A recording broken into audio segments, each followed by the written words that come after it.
How's it going, everybody, and welcome back to our Enterprise Practice Lab. In this video, we're going to be focusing on getting OSPF connectivity set up between CSR 15, Nexus 7, Switch 26, 27, and then all of these devices right here. So it's going to take a little bit of time to get this in play. I did have Firewall 38 crap out of me, but that's okay. I don't really need it working in order for this to do its thing. So what we're going to go ahead and do is get the connectivity up and running and get all the routing squared away. And then I'm going to redistribute OSPF and EIGRP like we did on CSR 13 and 14, and then we'll see exactly how all that comes together. Now, one thing that I did in between videos is I took, and I've got two different secure CRT connections now. I got one specifically for, whoa, I didn't want that to happen. I got this one here that's going to be specifically for endpoint connectivity. Why did that go so big? There we go. And then I have this other one here for endpoint connectivity. So it'll make it easier to navigate back and forth. So I'm going to actually minimize this one over here off to the side. And what we're going to do is, let me bring this one back up. And let's bring up our PDF. So here we have WAN Internet Edge. So enable OSPF on Nexus switch, and then we're going to configure CSR 15, Nexus 7K, towards 26 and 27 for OSPF, and then configure WAN and Internet Edge devices for OSPF as well. So pretty straightforward configuration options, right? I'm going to scoot this down and excuse me, and start getting this configuration in place.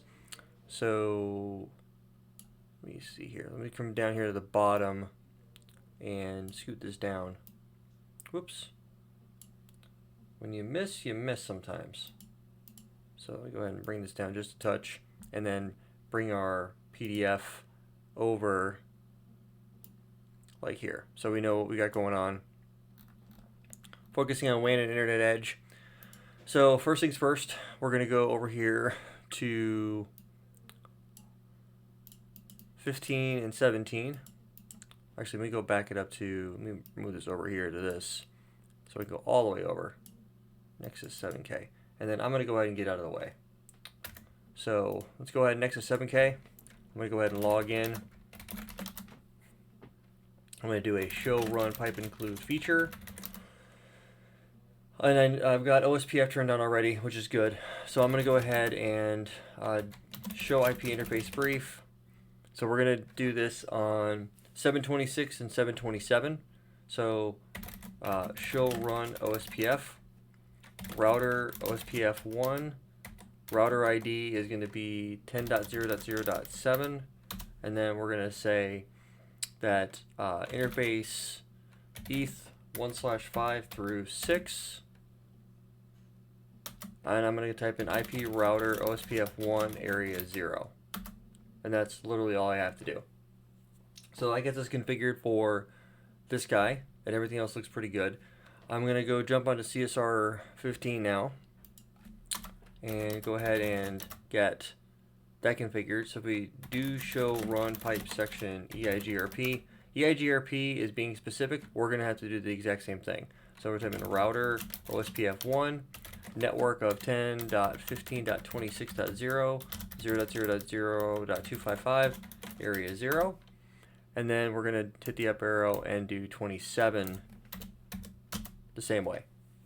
And then we'll type in router ID is going to be 10.0.0.15. And that's that. Now the next thing we're going to do is jump over to 26. And we're going to go ahead and get him configured. We're going to go to router OSPF1, and I'm just going to type in network of 10. 0.255.255.255, area 0. And then that should form adjacencies with both devices. Router ID is going to be 10.0.0.26. Do show IP interface brief. Gig 0/1 is down. 26.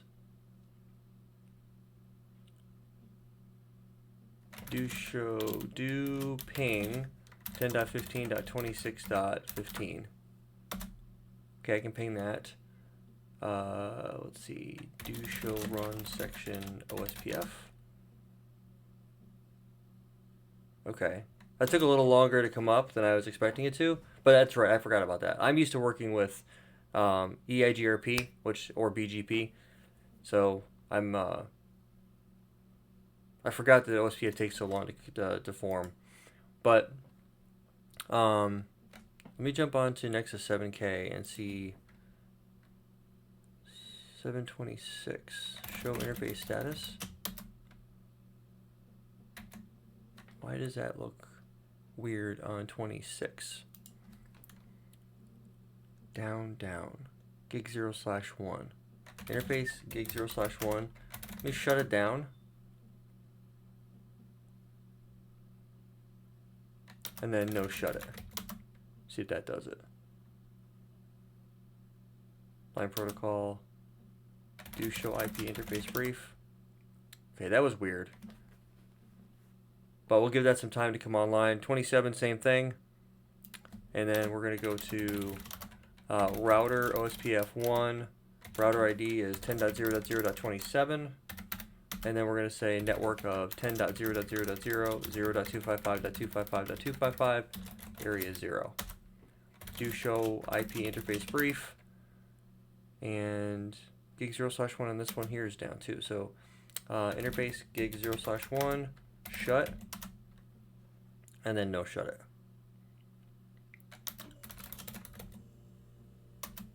Not sure why. Oh, that's because it was Nexus 7K. That's right. I forgot about that. Do show IP interface brief. Still down. What about 7K? Okay, so that's still good. 27. Okay. I'm not exactly sure why that's giving me a hard time. I might have to flap the interface or reboot the box, but at least one of the connections is there. So now that we have that done, let me go ahead over here, scoot this over to 34 and 31. So 31, we're going to go ahead and get him configured too, but just on the internal interfaces. So do show IP interface brief.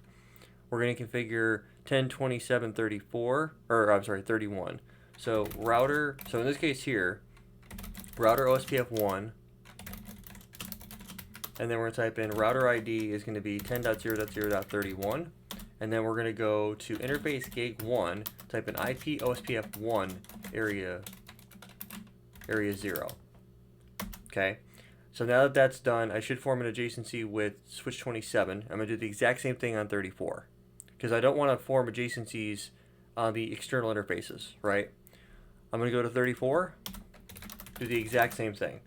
Router OSPF 1, router ID 10.0.0.34, and then I'm going to type in interface gig 1, IP OSPF 1 area 0.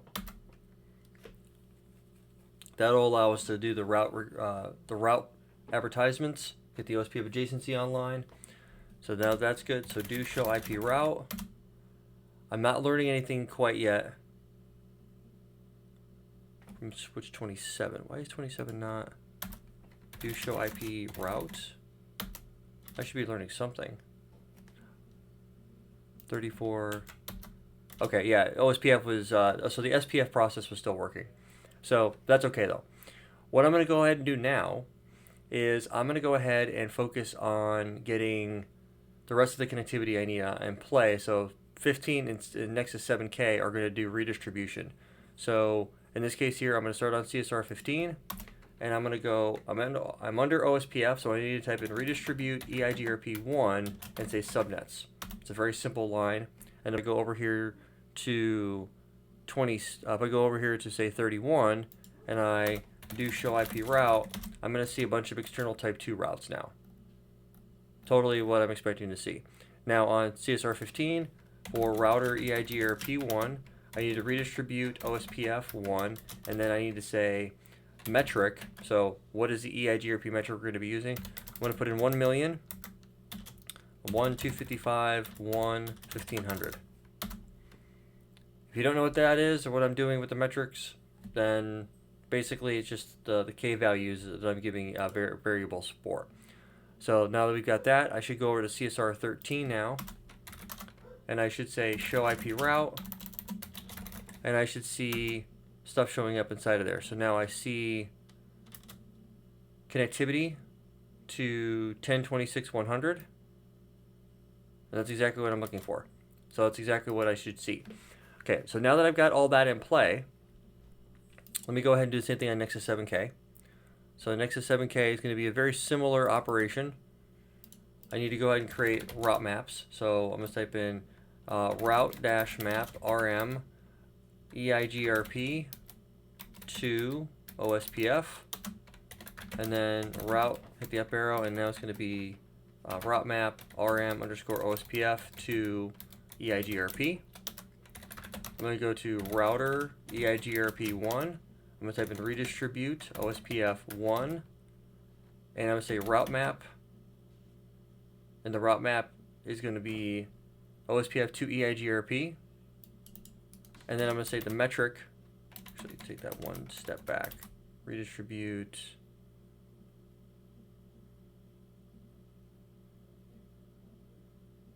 OSPF. Oh yeah, that's right. So I need to specify one route map OSPF to EIGRP and hit the enter key. And then I'll do router EIGRP, I'm sorry, router OSPF1. Was I already under? Yeah, I was router OSPF1, redistribute EIGRP 1, and then route map, and then this is going to be EIGRP to OSPF, and do that. So if I do a show IP EIGRP topology, I should start seeing routes coming in from the outside, which I do not. Yes, right here. And if I do a show IP route, what I'll see is routes coming in from, there'll be internal routes because I'm attached, right?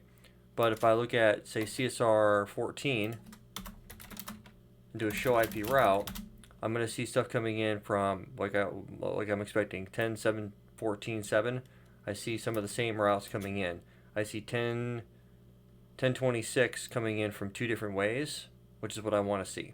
So operationally, we have everything configured that we need to, and everybody's happy. Now the last step is configuring Palo Alto. So I'm going to go ahead and configure this guy. Now 26 is kind of a unique bird. So let me go back to 26 and walk you through what's going on here. So in order for this to work on switch 26, what I had to do is for gig 02 and gig 03, so we do a show VLAN brief, you're going to see that I got VLAN 100 created, and then I've got gig 02 and gig 03 mapped to that VLAN, and I have an SPI of 10.26.126. What I'm going to end up having to do is show IP OSPF interface brief. You're going to see the VLAN 100, it's a loopback, or I'm sorry, it's a designated router, and I'm going to be forming an OSPF adjacency over it to firewall 37.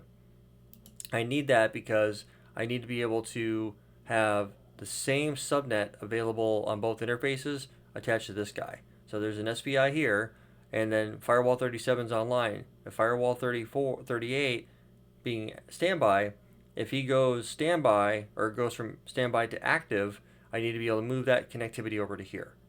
So what I'm going to go ahead and do is on this guy right here, I'm going to go ahead and I've got ETH11 is the interface that I'm going to be configuring. So I'm going to come over here, I'm going to log in as admin, and then the password that I set up during the initial setup. And let's go ahead and get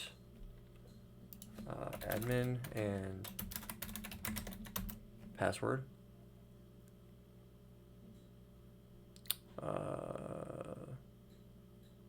Admin and admin.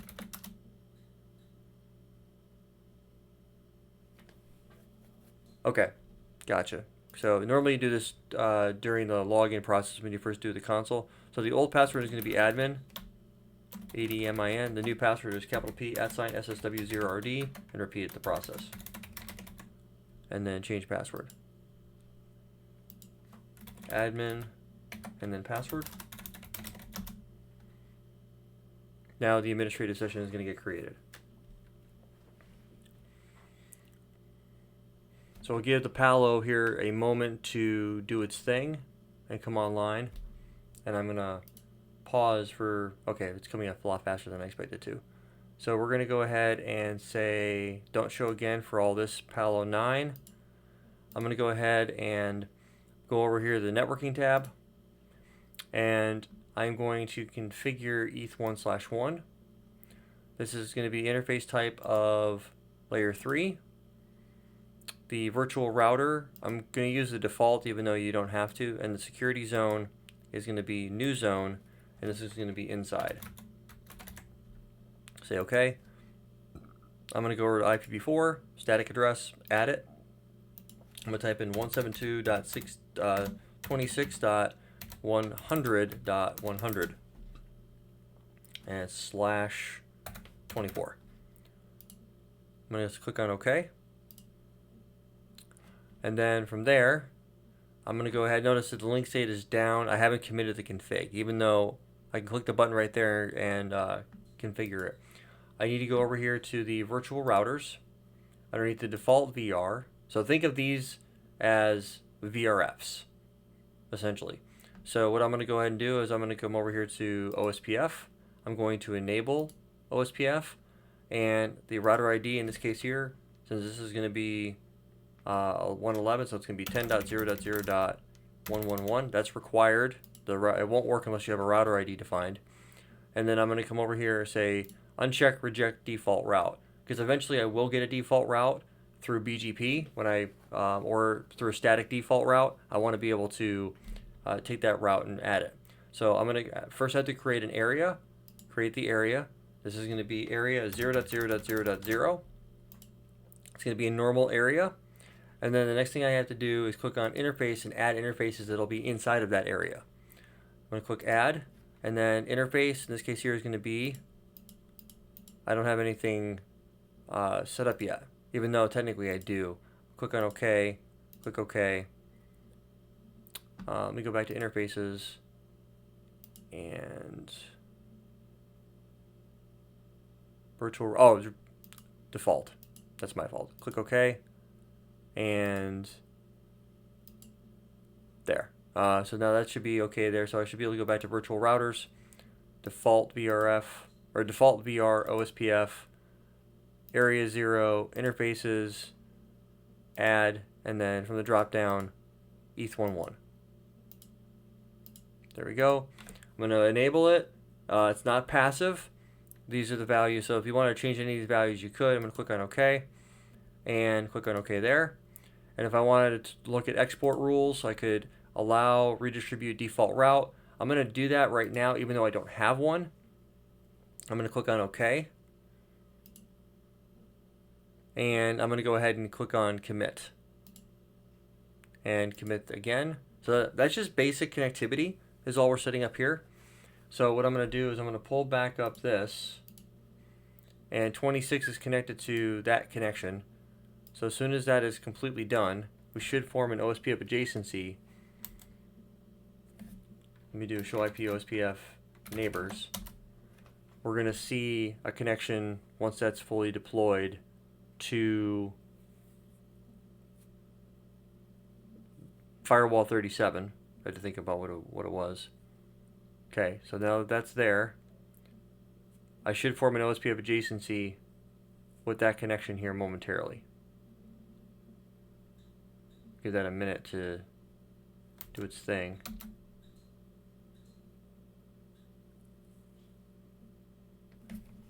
Double check my work here on the show run pipe section OSPF. Yep, it's enabled on everything. So as long as I can ping it, and I won't be able to ping the directly connected interfaces on the Palo because there's no management profile attached to it to allow ICMP. So what I can do in the meantime, I can click on a close here and go to more runtime stats. I can come over here to OSPF. I click on neighbor, and right now there are no neighbors. Just make sure that I've got everything. Broadcasts. Okay, everything else looks good. Area, except summary. Okay, close. Routing table, OSPF, neighbor. Not sure why that's not coming online. Why is that not there?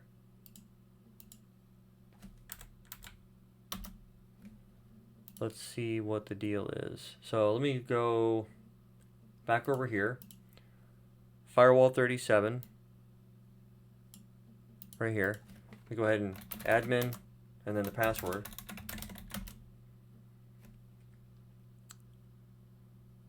And let's do a show routing route. Show routing protocol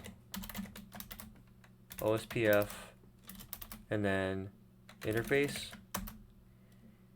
It is enabled. I need 172. Oh, you know what? Okay, that's where I made my mistake. It's supposed to be 1020. That's my mistake. I gave it the wrong IP address. So I'm going to come back over here to interfaces. ETH11, IPv4, and I don't know why I didn't come in here and 1026. That has a lot to do with it. Commit. Give that a second. See, if you guys aren't here to tell me I'm making mistakes, I'm never gonna learn, right? So I'm gonna come back over to this guy here. We're gonna look at once the commit is completed, and it's almost there.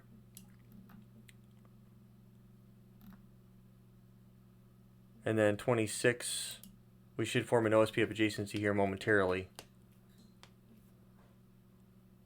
And there it goes.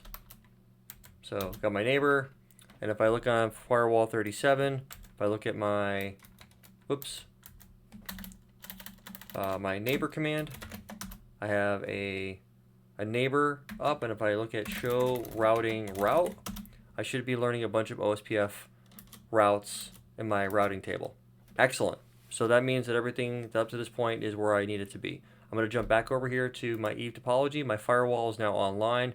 So everything inside of this portion has been fully, completely configured. Now the next step would be to do other stuff, like, for example, going through and setting up, we did redistribution here. I've jumped this in just because of the fact that I wanted to be able to get access to the internet. Now I'm going to go ahead and do internet access. So I still got time in the video. We're under the 30-minute mark yet. I'm going to go ahead and configure firewall 37 to allow internet access for RFC 1918 traffic outbound. So technically speaking, I have 172 and 10. I don't have any 192.168, but that's okay. So I'm going to go ahead and minimize this since we know what we're going to be doing. What I am going to go do is I'm going to jump ahead just a little bit. And there's no rule in the lab. I mean, obviously, you won't have Palo Alto firewalls in the CCIE lab. If you're doing enterprise infrastructure or security, you'd have FTD. I might come back and swap out Palo for FTD and try it that way and have FMC running. But one way or the other, you still need to get connectivity into what you're working on. So what we'll do is CSR 16. We'll configure it. Now, one of the things that I'm planning on doing here with this topology is I have this internet switch here, and what I'm planning on doing is having a couple different VLANs here, and we've got 1.16 and 2.39. And what I'm planning on doing is I'm having VLAN 10 and VLAN 20, and on these guys, and we'll put gig 2, gig 0, and gig 01 on in one VLAN. We'll put gig 3, gig 1, and gig 11 in another VLAN. And the reason why you need to do that is because ETH13 and ETH13, because they're going to be active passive once we get it all set up, these interfaces need to have the same IP address and need to be able to talk to the same outward device. So you need a switch here to be able to multiplex the connection. Same thing with down here. So we'll have ISP1 and ISP2 as our internet connections. In case there's a failure, you'd be able to fail over from one to the other. We're gonna eventually have them both running, but for right now I'm only gonna set up one. So CSR 16 is already there, right? If I was to go into CSR 16, which is right here, and do a show IP interface brief, you're gonna see that 10.1.16.0.16 on gig 3 is already set up, right? That's already good to go. So what I need to do is on the iNet switch is I need to go to global config, hostname is iNet switch. I need to create VLAN 10, name ISP1, VLAN 20, ISP name ISP2. And what I need to do is interface gig 0/0. So we do range gig 0/0, gig 0/2, and gig 0/ actually it's, I just noticed that it's through 2, and then it's going to be 0, 1, 0, 1, 1. Type it switch port access VLAN 10, switch port mode access, spanning tree port fast, type port fast edge. Okay, now that that's done, I'm going to go ahead and type in interface range gig 0/3 and then gig 1/0 through 1. Type in switch port mode access, switch port access VLAN 20, spanning tree port fast edge. Okay, now that that's done, my job is complete there. So now what I'm going to go do is I'm going to jump back over here to the firewall, and I'm going to configure a peering. One of these connections is going to just be a static route. In this case here, it's going to be firewall 37 towards ISP1 is going to be a static route, and that's going to be the preferred path. And then we can configure BGP on at a later point in time on E14 to point towards ISP2 as a backup. One is primary, one is backup. The BGP route will be less preferred because BGP has a higher AD than a static route. So let's jump back over here to this guy. I'm going to click OK. So what that means is I'm going to have to configure E13 with 1.16. So 1.3. E12 is going to be our HA interface. We'll get back to that at a different point in time. So E13, I'm going to configure this guy as a layer 3 interface. The security zone is going to be new zone. This is going to be outside. Click OK. And the VR is going to be default. The IP address here, I'm going to configure this guy. This guy here will be 1.16.0.111/24. Click on OK. There's that. That looks all good. I'm going to come over here to virtual routers. On the VR, I'm going to go ahead and create a static route. Static route here, the name is going to be default. I'm going to say the destination is going to be 0.0.0.0/0. The interface that's going to go out is going to be E13. The next hop address is going to be 1.16.0.16. And then the metric is going to be 10. I'm actually going to drop that down. Metric is actually 10 is fine because BGP will still be 10, and I'll do an administrative distance of 10. Now I am going to turn path monitoring on. Path monitoring is going to allow us to send probes over a period of time to make sure that the connection is actually up. And if we wanted to test failover to make sure it's going to work, we'd be able to go do that by shutting down the interface on CSR 16 gig 3, and the pings will fail, and then you'll be able to bring traffic back over and go up BGP on ISP2. So path monitoring failure condition, I'm going to add a scenario. The name is going to be ISP1.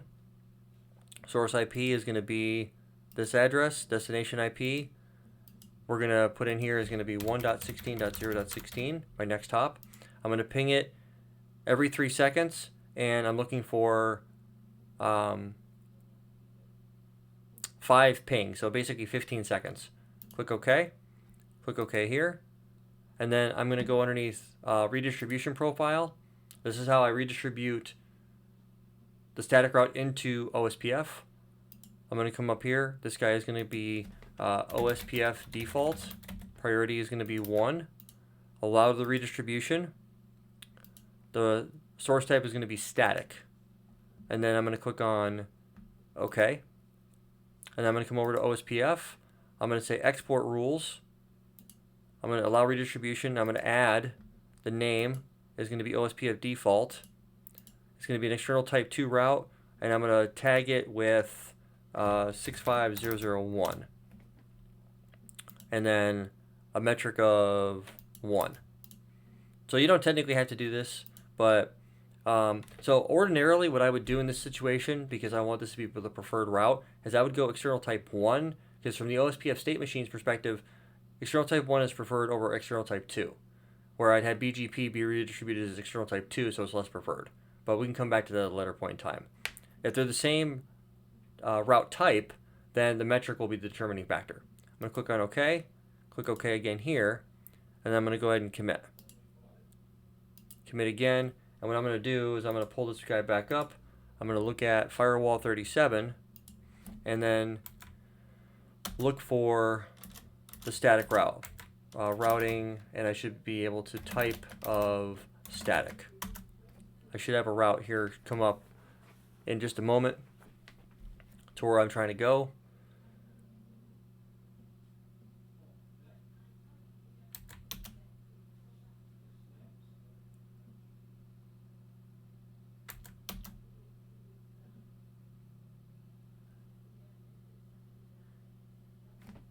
It says warnings, static route default next hop 1.16 is not in subnet of outgoing interface Ethernet 1/3. Did I make a mistake there? Interface 116.0/24. Yeah, it is. Virtual router default static route default. Let me go back over here. Did I make a mistake in my config?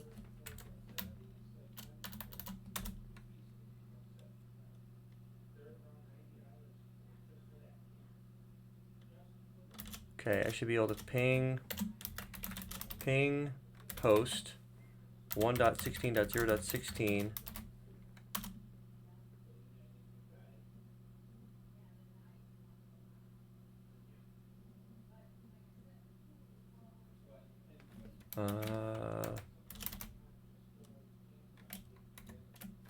ping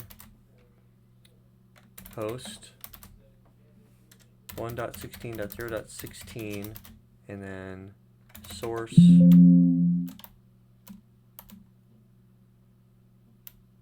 that's weird. Why is that not working? So let me just make sure that E13 gig 3 here.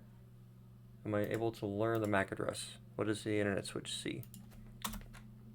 Show MAC address table dynamic. Okay, so I see gig 02, I'm learning something, and gig 02, I'm learning. Gig 00, gig 02. Okay, so that's good. I'm learning connectivity. I've got that, at least that going for me. So now I need to go back to the Palo.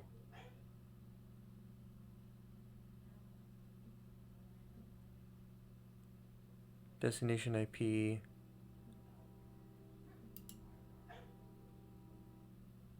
That's all correct.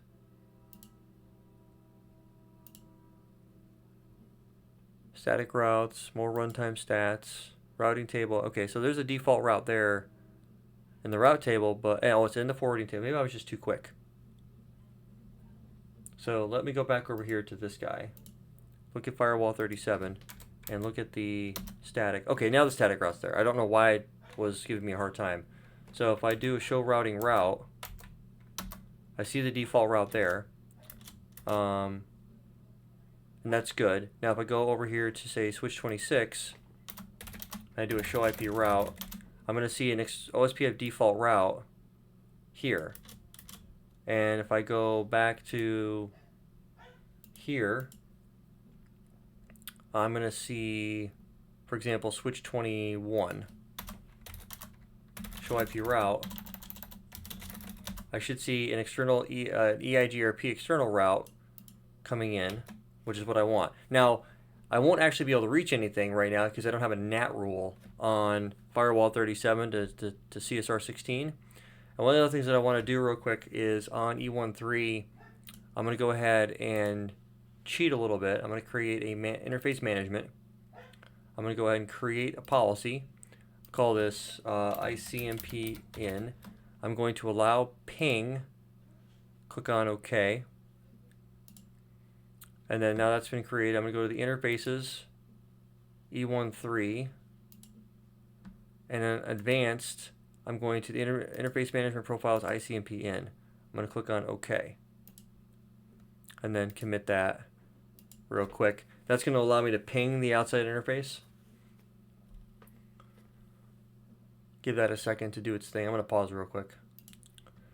Okay, so now that that's been added, I should be able to go back to CSR 16, and theoretically I should be able to ping it.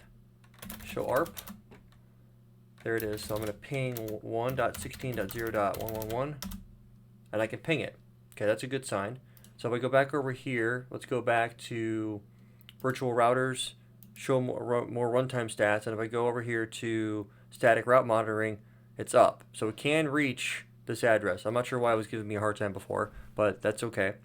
So now the next thing I have to do is I need to go set up a couple rules. So I'm going to come over here to policy, and I got a couple of default policy, intrazone and interzone.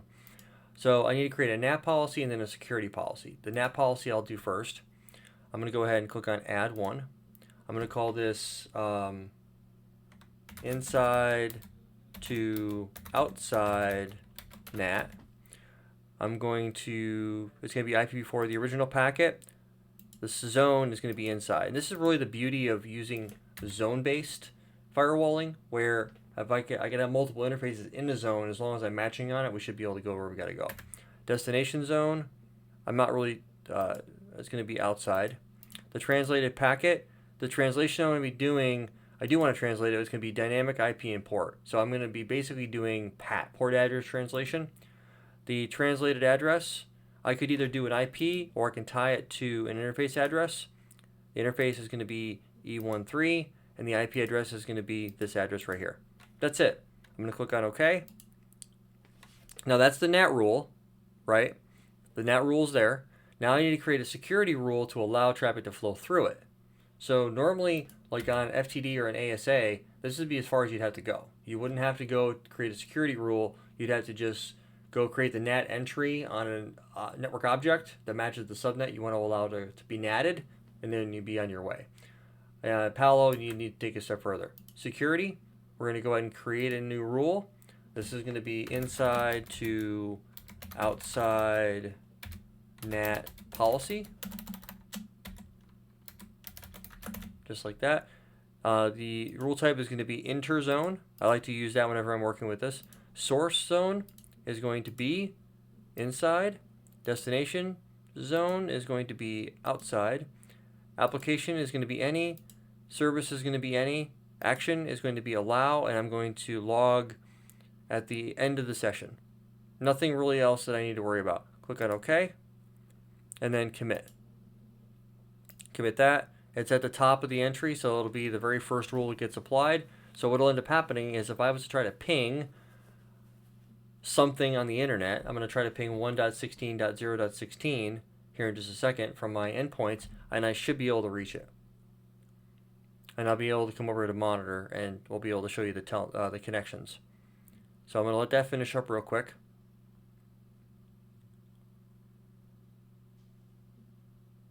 Okay, now that that's done, close that out. I'm going to come over here to monitor, and then session browser.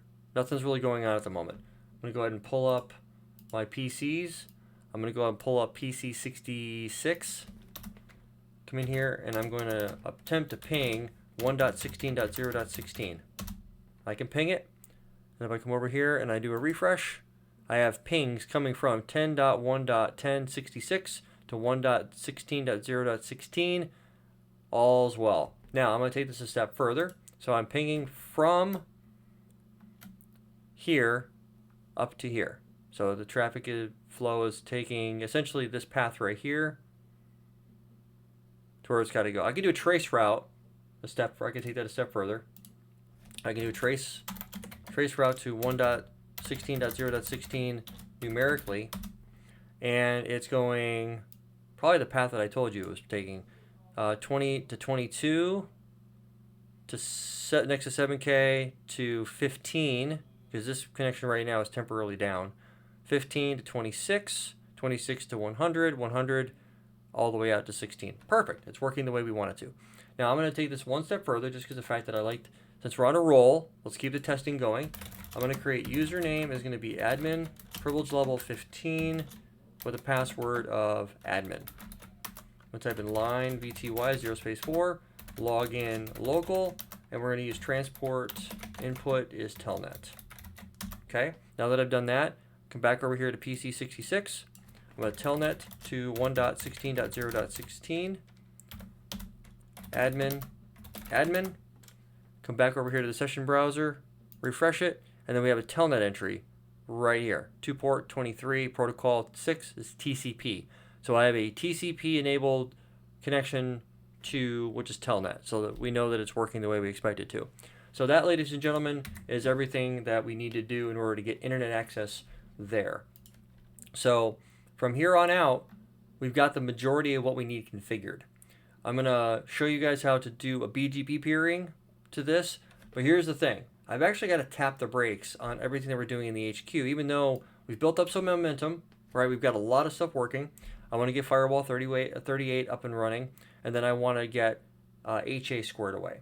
I'm going to go ahead and go through that process and show you guys what that looks like. It does take some time, so it'll probably be a little bit before we get that one squared away.